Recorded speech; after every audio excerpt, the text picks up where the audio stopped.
যাবে না, আমিও তোমার সাথে যাব। বলছে তুই হাটের মধ্যে গেলে বাবা পারবি আমার সাথে? এই দেখ এখন কত রৌদ্র। তো বলছে তুমি কি এই রৌদ্রের মধ্যে যাবে নাকি? একটু পরেই তো তুমি যাবে, তোমার সাথে যাব। বাবা মনে মনে ভাবছে ছোট্ট বাচ্চাকে আমি যদি নিয়ে যাই ওর অনেক কষ্ট হবে। এই চৈত্র মাসের দিনে যে রৌদ্র, এই পড়ন্ত বিকালে একটা গরম আছে, আমার ছোট্ট বাচ্চার গায়ে লাগবে। বাবা কত ভাবছে সন্তানের জন্য। ভেবে ভেবে ছোট্ট কিউট বেবিটা বাবার কাছে এত বায়না করছে যে বাবা না নিয়ে গেলেই নয়, যাবই তোমার সঙ্গে। দেখো এই পৃথিবীতে জন্মানো বড় সোজা। আমরা জন্মগ্রহণ করেছি, এটা সোজা জিনিস। আমাদের মৃত্যু হবে, এটা আরো সোজা জিনিস। কিন্তু জন্ম আর মৃত্যুর সন্ধিক্ষণে যে লং লং ডিফারেন্স, যে দূরত্ব, এই দূরত্বটার ভার বড় কঠিন। কখনো সুখ, কখনো দুঃখ, কখনো উঁচু, কখনো নিচু, কখনো গভীর অন্ধকার, কখনো আলোক উজ্জ্বল,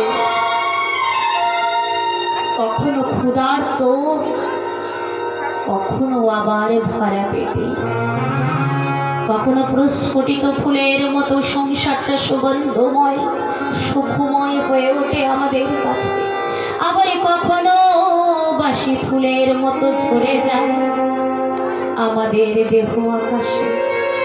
দেহর মৃত্যু হলে এই পৃথিবীতে অনেকেই কাঁদেবে যে সুরঞ্জন মারা গেল, আহারে ও তো ভাগবত পাঠ করতো, ভালো ছিল।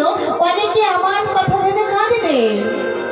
আপনিও দেহ রাখলেন, আপনার আপনজন, মাসিমা, কাকিমা, বাবা মা সবাই কাঁদেবে। কিন্তু এই দেহের মধ্যে কোনোদিন যদি মনুষ্যত্ব আর বিশ্বাসের মৃত্যু হয়, তাহলে আপনার জন্য কেউ কেঁদে দেবে না। মৃত্যুর আগে পর্যন্ত আপনাকে কাঁদতে হবে। তাই আমরা আপন আপনে দেহটাকে কষ্ট দিয়ে এই সংসারে যারা আমাদের মায়ায় আমরা জড়িয়ে গেছি, সেই সন্তানকে কত সুন্দর করে আমরা ভালোবেসে আগলে বড় করছি। আবার সেই পুত্র সন্তান বংশের বাতি হয়ে এই সংসারে আসছে। কত সন্তানে বংশের বাতি হয়ে জ্বলবে বলে এসেছিল, কিন্তু সেই পুত্র সন্তানগুলোকে আমরা 16 বছর 17 বছর হতে দিচ্ছি না, তাদেরকে তামিলনাড়ু ব্যাঙ্গালোরে পাঠিয়ে দিচ্ছি। অর্থের অভাবে, কষ্টের অভাবে আমাদেরই সেই বংশ, যে বংশে আমরা পুত্র হলে আনন্দে আটখানা হয়ে যায়, আনন্দ বিহু বলা হয়, সেই পিতামাতা আমরা আমাদের পুত্রকে বংশের প্রদীপ করে রাখবো বলে ভেবেছিলাম, কিন্তু তারই 16 বছর 15 বছর 13 বছর হচ্ছে না, তার টেনশনে তাকে জর্জরিত করে সেই পুত্রটাকে, সেই বংশের বাতিটাকে আমরা অনেক দূরে দিচ্ছি। সেই বাতিটা জ্বলছে না, ধূপ ধূপ করছে না, আদৌ জ্বলে আছে কিনা, না নিভে গেছে কিনা, আমরা তাকে ভাবি না।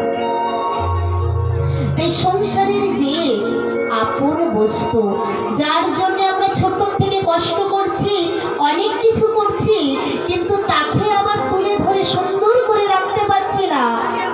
আবার কখনো কখনো তার জন্য অনেক কিছু করছি, তথাপিও সে আমাকে বড় হয়ে চিনতে পারছে না। এটাই হলো আমাদের সংসার। এই এমন সংসার বলছে যে আপন বস্তুগুলোকে দূরে সরিয়ে দিলাম।